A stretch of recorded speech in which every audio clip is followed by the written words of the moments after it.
May alam po ba kayong paraan para mailabas yung kaluluwa sa limbo? Babalik ka sa limbo at ipapayaran mo yung katawan mo kay Ella? Iska, hindi mo na kailangan gawin to. Para makapag-move on ka na. Hindi ko na may babalik ang katawan mo. Ano? Hindi pwede! Uy!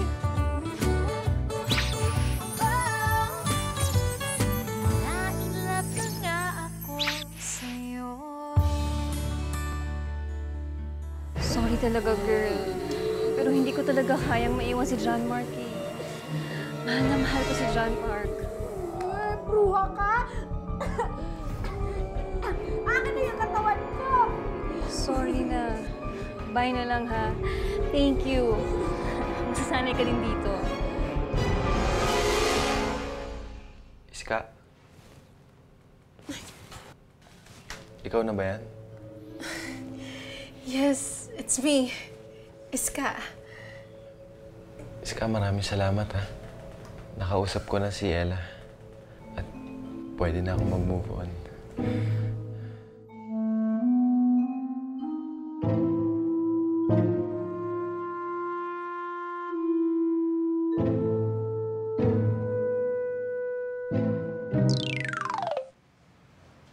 Malinaw ang instruction ko kay Iska na ilipat ang singsing sa kanang kamay.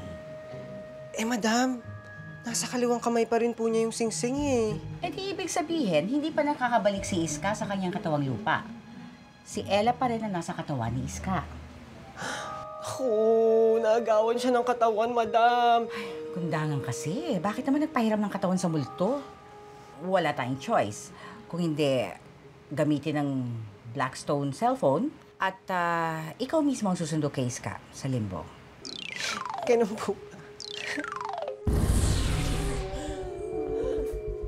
Iska! Iska! Ano ba yan? Iyakan galore, Iska! Best friend! Yuhu! Nene! Best friend! Best friend! Best friend! Ay! Dito pala pwede tayo mag-hug! Best friend, bakit ka ba nandito? Eh, tinulungan ako ni Madam Cristal. Alam ko kasi na si Ella pa rin yung nasa katawan mo. Yung buhang yun? Akala ko Santa. Mandarambong pala. Tara na, bawal tayo magtagal dito. Nakakahawa daw ang bad vibes. Tara na! Ano bang gagawin natin? Simple lang. Kailangan lang natin mag-isip ng pampa-good vibes. Lahat ng good vibes. Ganon. Sige, iisipin ko yung mga kapatid ko, ha? Yes, ako din. Nanalo ko ng beauty contest. Ay, let's go. Sige, ano yun? Teka. Kilala ko yung bag na yan, ha? Akin yan, ha? Kayo yung riding in tandem na bumiktima sa akin? Kaya naman pala hindi ko na kayo nakita sa labas dahil nandito na kayo? Tawarin niyo na po kami. Anong sorry na? Anong sorry na, ha? Anong sorry na? It's unfair! Hindi dapat kayo nandito. Bakit ba kayo nandito? Dapat nasa impyerno kayo, mga walang niya kayo! Gawa lang po namin yun dahil sa kagipitan. Excuse ba, kagabitan? Para gumawa ng masama? Ha? Nay. Halika muna dito. Halika. No way! Nay, makinig ka muna sa akin, ha?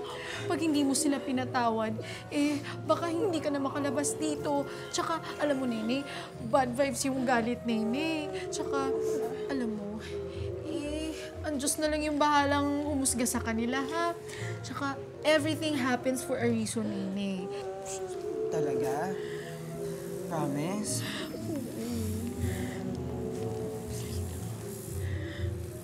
Pinapatawad ko na kayo. Kero. Siya nang bahala sa inyo. Babu, tara na.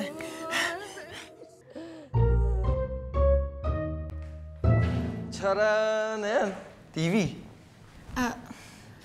Yan, TV. Oh, since ayaw mo pang umuwi, kaya hinanap ko muna yan dun sa kwarto nung caretaker namin lang pala nakalagay para mapanood mo yung Wattpad. Remember yung kinuwento mo sa akin nung papunta tayo dito? Wattpad? Yung cooking show. Of course not. It's... John Mark, it's getting late na. magluto na lang tayo ng hapunan. Ano bang gusto mo? Kahit ano. Teka, ayaw mo talaga manood. Saka na lang yan, ha?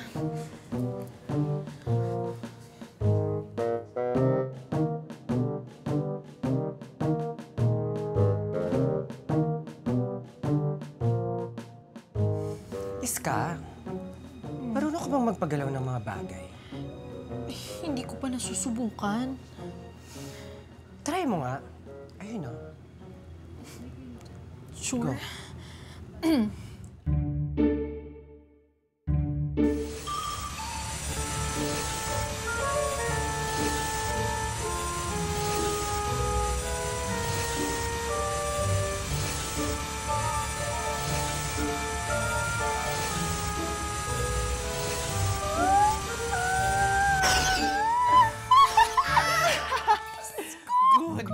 Good.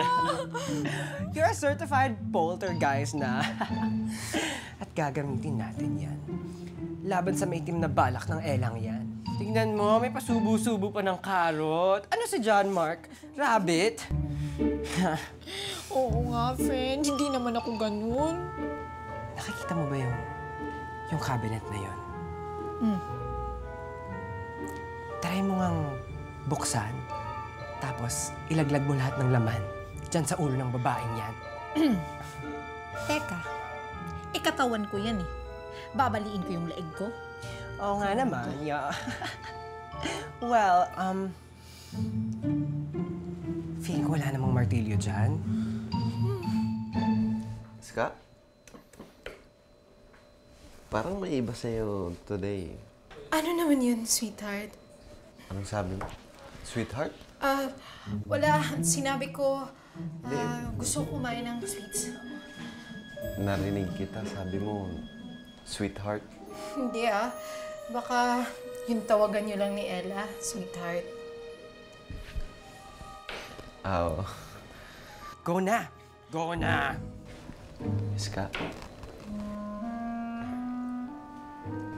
Ngayong napatawad na ako ni Ella, nakausap ko na siya, baka pwedeng... Ayan. Aray! Perfect! Aray! Okay ka lang?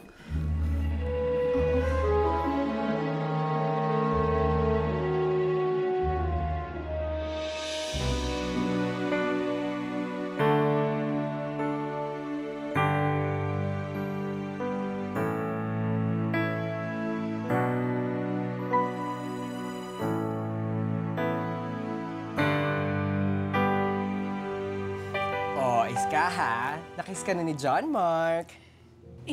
Hindi ko naman na-feel yun. Luka-luka. Ay, oo nga naman.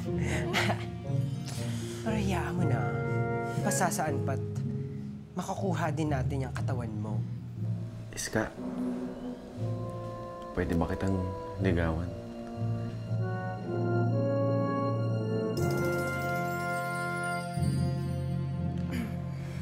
Sorry I kissed you. Alam mo, magbukas na lang tayo ng delata.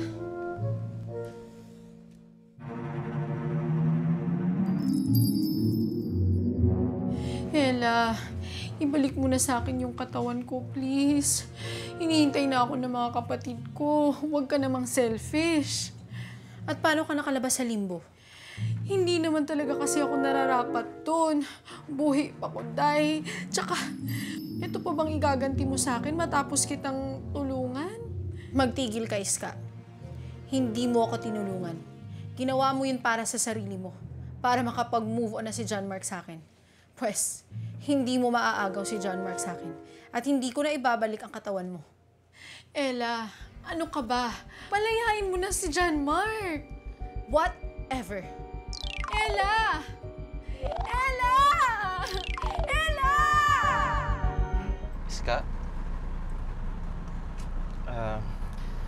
Salamat nga pala ulit. Kung hindi dahil sa'yo, hindi kami makaka-move on ni Ella.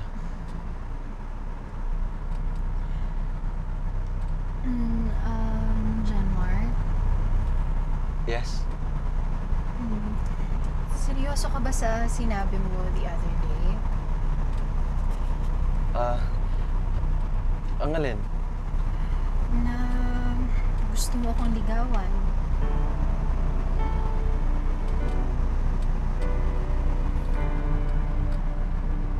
Kung pwede. Mahal mo pa ba si Ella?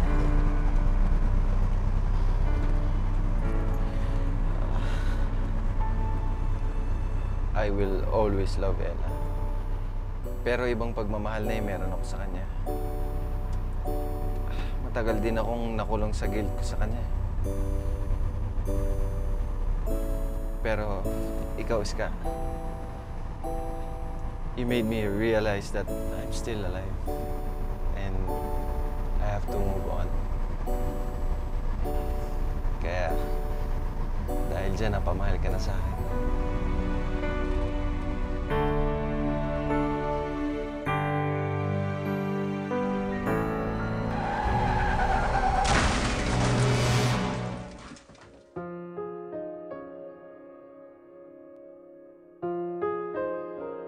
Doc, how's our son? We don't know yet. Marami pa kasing test na kailangan gawin sa kanila. Magkakamalay na po ba sila? I do hope so. But right now, they're still in a coma.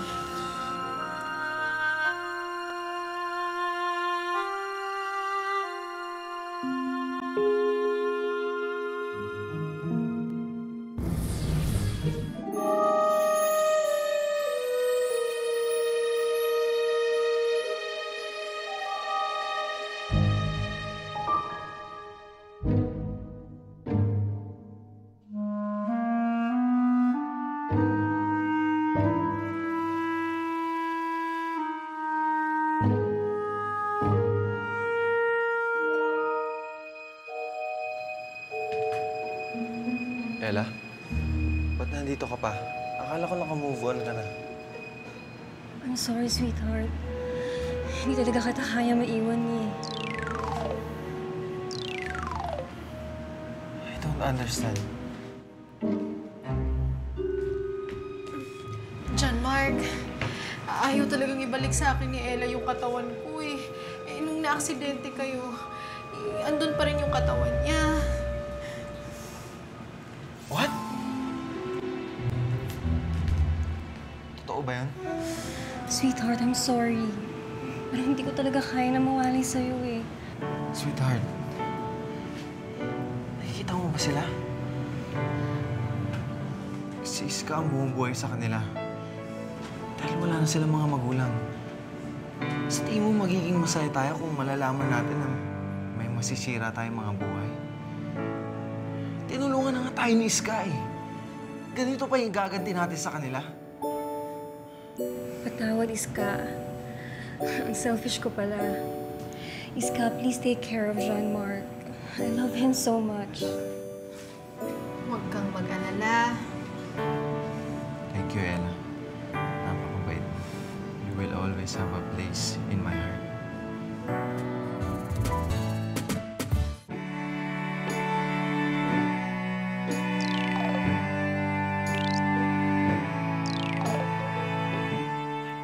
Sir John Mark, gusto ka na? Hi, John!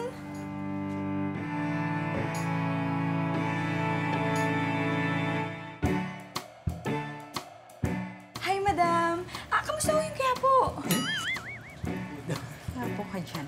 Excuse me, Iha. Sa mall ang office ko. Wow! Nag-level up na ho pala. Chiserang frag. Teka, Bakit? parang amoy kandila. Kandila? Ikaw ba yun, John? Ay! Pinaparinggan mo ba ako? Anyways, madam, pakalusin mo na si John Mark. Ipasuot mo na ang singsing kay Iska. O sige, tapos tumahimik ka na. John Mark, baka gusto mong ilipat na ang sing-sing sa kabilang kamay ni Iska.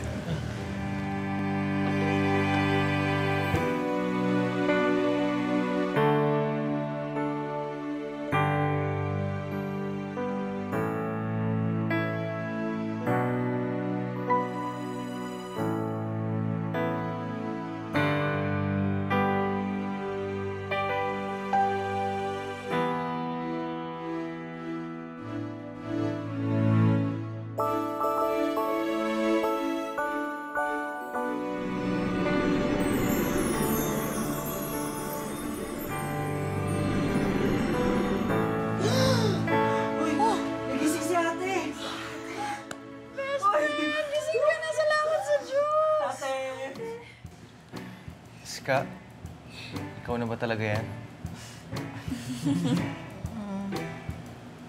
Anong favorite TV show mo? Wattpad presents. Good answer. Alam mo, dahil dyan, ikikis kita.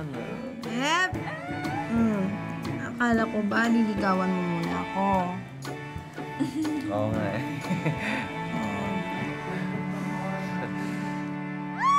Mga nanay, mga tatay, mga ate, kuya, lola at lula! Bili-bili na kayo, mga lula. Ay, madam, meron ako ibibigay sa iyo. Eto to, bagay to sa paa mo na may kalyo, ha? Diyos ko, Lord, sa wakas, may forever na yung paa mo.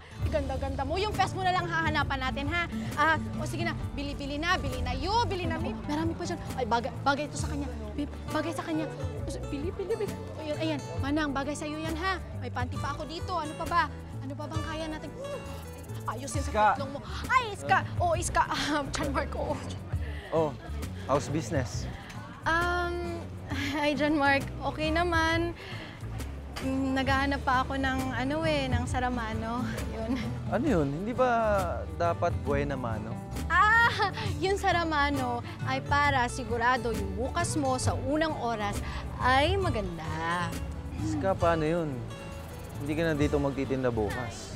Ano? Saan ako magtitinda? Swerte ako dito, no? Teka lang.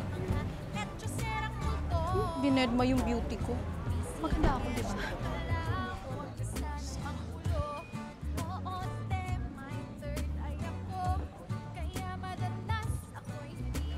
Susi. Para saan naman yung susi? Kasi simula bukas, doon ka na magtitinda sa mall namin. May sariling pwesto ko na, di ba? Pinangako ko sa'yo na bibigyan kita ng tip. Oh, eto na yon at walang bayad ang upa ron. Di nga. Oo nga.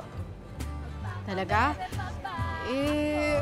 Baka magalit na naman yung mama at papa mo Tsaka, business is business. Alam mo, tama ka. May point ka dyan. Alam ko na, may naisip akong paraan para hindi sila magalit sa'yo. Ano na naman yun?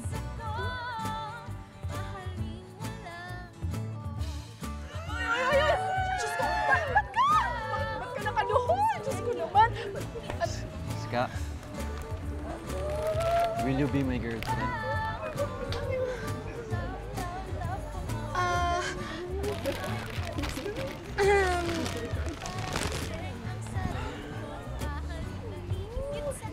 And my future wife. Go, girl! Like mommy, like baby. Payag na kami ang anak. Kembot mo na yan. Push mo na yan, ate. Go! Oo na. Sige na. Okay. John Mark, I would like to be your boyfriend, girlfriend, and your future wife.